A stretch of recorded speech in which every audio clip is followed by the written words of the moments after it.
I gotta wait? How long I gotta wait for a press record? Go. Welcome to the shed, where Miss Dream always has a story.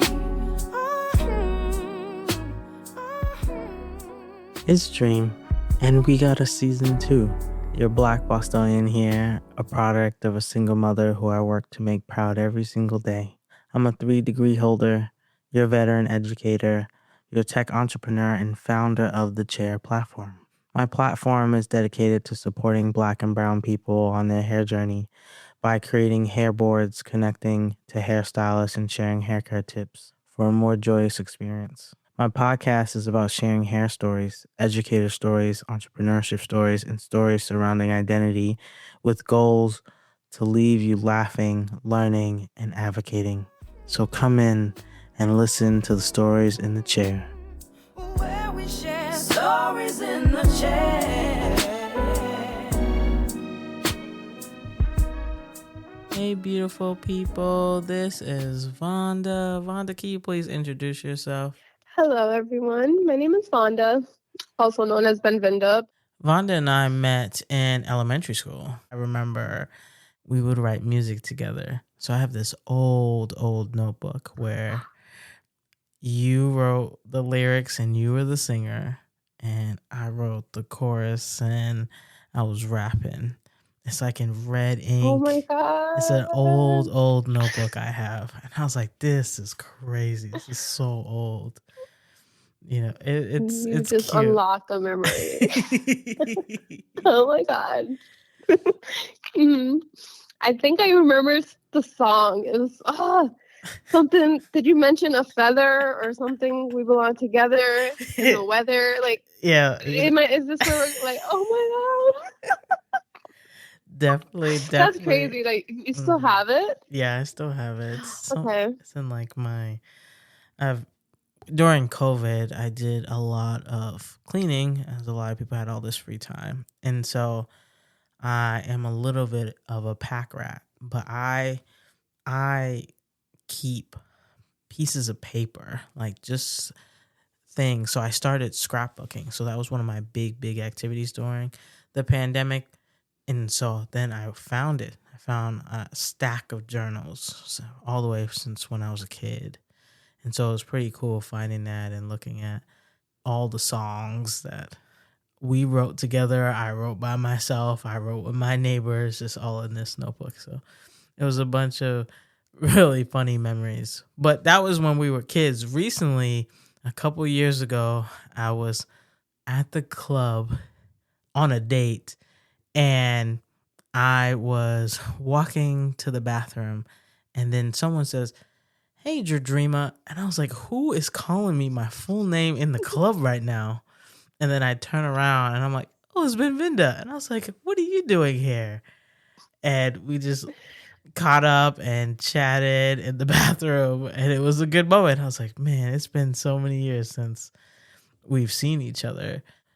Started following you on Facebook and seeing all the work that you've been doing and all your content creation and you being a mom and all these things. And I was like, this is cool. And so I was really excited to have you on the podcast because I was like, yeah, I want to learn more about your world as an influencer and having and building a lifestyle brand. Did you always know you wanted to get into content creation? Actually, first of all, I just want to say I appreciate you right now because you just unlocked like 2 memories that I completely forgot about. But going back to your question, I have always wanted to be not an influencer, but I want to say more like an actress, because I do remember as a kid, I spent a lot of time watching TV. And especially with my grandma, she would like watch like Spanish soap operas and stuff. And she would be like yelling at the people on TV. And I'll be there like joining her, like, yeah, why would she do that? And I would be like, I wish I can go into the TV and beat them up. Like that was me as a 5-year-old watching like all this drama. That's why I have a really creative imagination. So I've always wanted to like be on the screen, but I've always been socially awkward and had this shyness towards me. I don't know if you remember, like I was a pretty quiet kid, like till now I'm like that as an adult, but I use social media as my outlet because that's where I can express my real personality. And the more I've been doing it, the more people have been reaching out to me. Like, for example, you reaching out to me, like that was big to me because I was looking at you like, wow, look at her. She has a podcast. That's something I would love to do.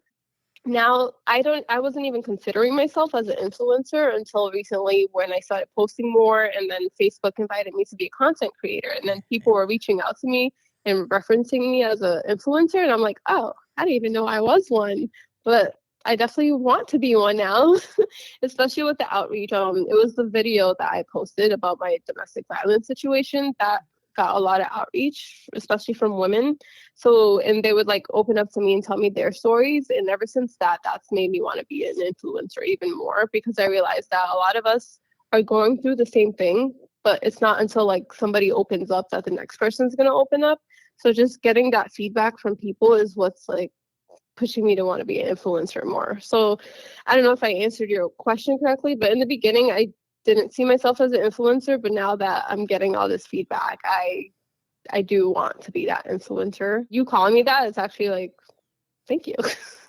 I see the funny videos you post. I see the videos of you posting cooking videos with your daughter and the two of you singing together. And I'm like, this is beautiful, seeing this joy in this way, seeing somebody start in someone's journey to be that brand, to really build content that they find important for the community to be invested in.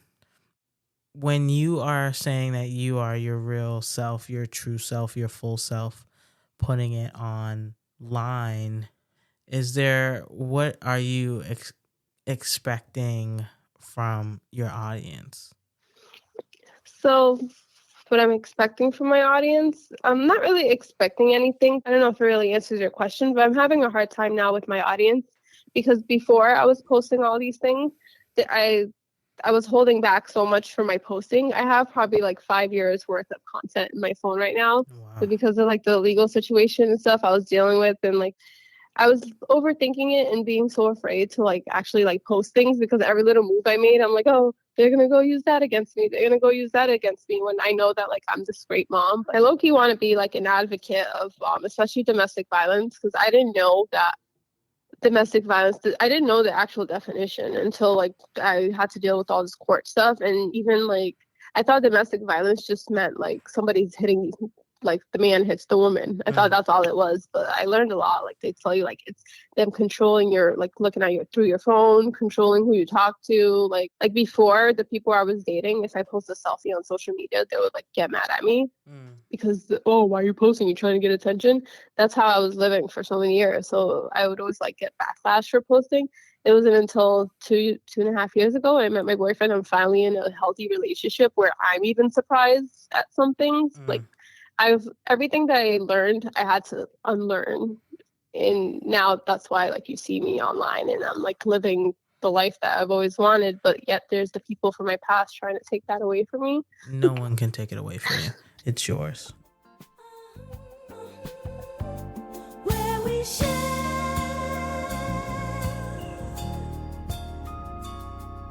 stories in the chair.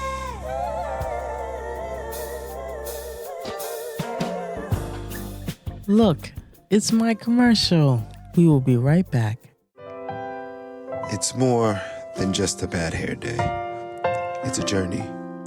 Finding the right hairstyle isn't easy, nor is finding the right stylist or the right products. Looking in every corner of the web gets messy, overwhelming, and exhausting. All the ads, the articles, the products, the videos, it shouldn't be this hard, but it is. And now, it isn't. The Chair. A black and brown centered platform where you can design hair boards, connect to hairstylists, and share hair care tips for a new joyful path on your hair journey. Avoid the clutter, save yourself hours, months, and even years of research and poor trial and error. Everything you need in only What you need is in one place. Hair boards made by people like you, for you. Find the right products, the right people, the right answers for you, stress-free. Join the chair community and make every day a great hair day. When you share your pain, you allow others to help you. And when you share your success, you help others get theirs. Lean on the chair. We got you. No stress, no strife. In the chair. The chair. The chair. All right. Oh, and if you're interested to learn more about my experiences as a Black woman and educator in Guangzhou, China, I wrote my first ebook titled Nowhere and Everywhere, Captured Emotions of a Beautifully Broken Love Story. It is on lulu.com. Take a read and see some beautiful photography of mine. Enjoy the rest of the show.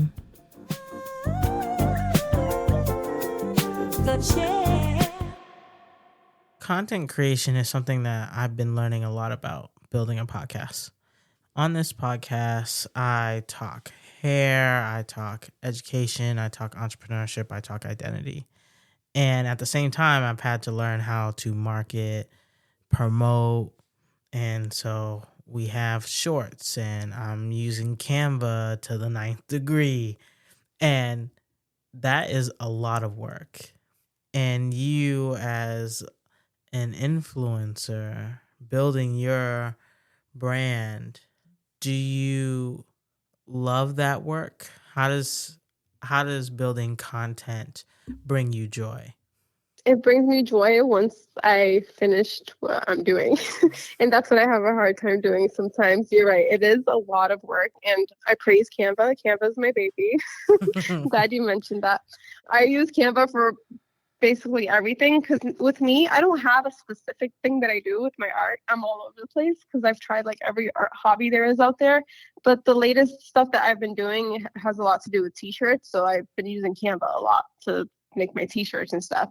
So I also want to be the person that's teaching somebody how to make the t-shirts as I'm doing it, which I have a hard time doing, trying to actually do the work and then actually film the content, and then I got to go back and edit the content. I have like 2 years worth of content right now that's just all unedited. So once I do like get my everything together, I'm going to be able to be that content creator that can just showcase all my work, especially all my artwork. So what you're seeing right now is like the bare minimum. So you have all this content, you're building this entire world to become the influencer you want to be. And a part of that is you and your daughter's like journeys together, like you're showing motherhood. And so I want to dig a little deeper into that. But before that, because I've talked to many moms on my podcast, and we talk about their hair journey, and then we talk about how it connects with their kids' hair journey. So I'm wondering, when was the first time you fell in love with your hair? Honestly, the first time I fell in love with my hair is when I saw how my daughter's hair curls up. 'Cause growing up, even till now, honestly, I don't love my hair because of all the damage that I've caused to it. I've learned a lot throughout the years, especially in the beginning, because I've always, like, growing up, I always had, like, the super curly hair that, like, when it gets wet, it's, like, curly. But then I always wanted that long, silky hair, which was what you see me with now. But thank God for weaves. That's how I'm able to get the hair that I want. So I've always had a hard time like not loving my hair because I never knew how to take care of it. So I grew up with my grandmother, and on the weekends I would go over to my mom's. My grandma, all she would do, you remember my hairstyle back then? How it had like those 2 balls on top, and then like that like dookie braid, and then another ball. Yeah. That I didn't like that. I remember my cousins, they would always have like long flowy hair because they didn't have the same hair type as me, but one of them used to relax their hair. So I remember growing up, I would beg my mom all the time, like, can I please relax my hair? Can I please relax my hair? Because I thought it would end up looking like my cousins. And then also I would always see like, especially like African American women around, like, because we grew up in Dorchester, whenever I would see them with like super long hair, I assumed that's because they relaxed their hair. I never knew that weave existed back then when I was a kid. So in middle school, the day before middle school, I like begged my mom and she finally allowed me to get my hair relaxed, and my sister did it for me. And it was like all it did was make my hair super thin and my hair wasn't long. So I assumed that because I got it relaxed, it was gonna be like that super long effect that I get now with the weave. And that was when it all went downhill. And till this day, like I wish that I can have like my old curl patterns back, but I don't think I'm ever going to get that unless I do the big chop, which I haven't grown the balls to do that yet. But seeing how my daughter's hair is, especially when it gets wet, and seeing like how cute her curls is, that's what made me fall in love with my natural hair that I no longer have. Just seeing how it does, how it looks on her. And I'm always like telling her like, oh, you got some popping curls. Like I'm always encouraging her because I don't want her to end up like me thinking like, oh, you should make your hair straight and stuff. Even though I'm not being like a good influence because she sees me doing that to my hair every day, but I still make sure that I like be her cheerleader about her curls when she has them out. Like, ooh, look at them popping curls. To answer your question, I fell in love with my hair when I no longer had it and I saw it on my daughter. Do you think that on your current journey that you will eventually do the big chop to get your natural curl pattern back? That's a good question. I actually, yes, I do see myself doing that. When I reach the like level of confidence, when I know that like I'll no longer care about what people think. Like I'm slowly like this healing journey that I've been going on is slowly helping me realize like, wow, it shouldn't matter what the outside opinions are, but I still have that like implanted in my brain, so I'm not fully out of that yet. So but I do believe that once I do have that mentality of like who cares, just do whatever you want, don't let what other people's opinions, like don't let that matter, then I'll be able to finally be like, you know what, I'm gonna do the big chop. But I want to do the big chop like full on, like shave my head bald. That's how I want to do it because I love how my hair looks like in the back right now because most of the time I have my hair braided because I always have a weave in, and then the top is where I have the issue because that's where my leave out is. So it's just like paper thin and like just straight whenever my hair gets wet. But then when I get it wet and I see like my natural hair that I haven't touched with relaxer in a few years, it encourages me to want to do it again. Well, to want to do the chop and get that again. But I know it's gonna be tough. I don't think I can rock a bald look. You definitely can. You definitely can. Once you feel that you have that confidence, you can do it. Mm-hmm. Yeah, we'll see. I've been hanging out with like shamans and stuff lately. One day I'm probably gonna end up going. I want to go visit those places where like the monks are. So maybe they'll inspire me to go bald with them. Besides you saying like your daily affirmations to your daughter about her hair, her curls being lovely and beautiful, are there other things that you and your daughter do or you do for your daughter, or you teaching your daughter how to love her own hair? Yeah, well, with me telling her all the time how great her curls are, and then she likes to choose her own hairstyles. Most of the time, it's like a top bun, but sometimes she'd be like, "Mom, can I have two buns this time? Can I have this time?" And then she also loves when her hair is braided too. So I allow her to love it because she can see that she can do different things to it. She also loves her hair straightened, but she's only done that twice, and I told her we'll only do it on special occasions because I don't want her like thinking that it's okay to straighten her hair every day. But she does love her hair being straight more than she loves it being curled, which I'm kind of afraid that like she's gonna end up like me. But I obviously with me encouraging her, I'm like, no, it looks better curly. And then I also tell her all the time, I was like, see, this is what my hair looks like. I wish my hair looked like you. Because she'll be like, Mommy, why do you wear fake hair? And I'm always like, oh, because I let it get damaged because I didn't know how to take care of it. That's why I'm teaching you how to do it yourself. Like you are the example for her. You are showing her, hey, here are all these ways to fall in love with your hair over and over again, and answering her questions like, why do you decide to wear your hair like this? Why do you do that? And then being able to have an honest conversation with her so she understands, okay, I have a choice here. There are choices when it comes to my hair. You as a mom who is pouring love into her daughter, pouring love into her hair, and while you're on your own personal journey, if you were talking to moms in your similar situation, what advice would you have for them? I would let them know to be that mom that you've always wanted from your mom, which is that's what I do with my daughter. Because growing up, like, my parents didn't play with me, and I would just like play on my own with my Barbies and everything. So that it kind of helped me have the imagination that I have. But I did notice that, like, looking back, I do wish my parents would have played with me. So that's why I see myself like with Arya, like I'm so playful with her, and I make sure like I'm like I feel like a big kid, and in a way I get to relive the childhood that like I wish I had. That's why I do like so much for her, and like I even be showing her like the 90s cartoons and stuff. And I don't know if you've seen those videos, but like the other day we got Reptar bars to see if our tongue would turn green, like that type of stuff.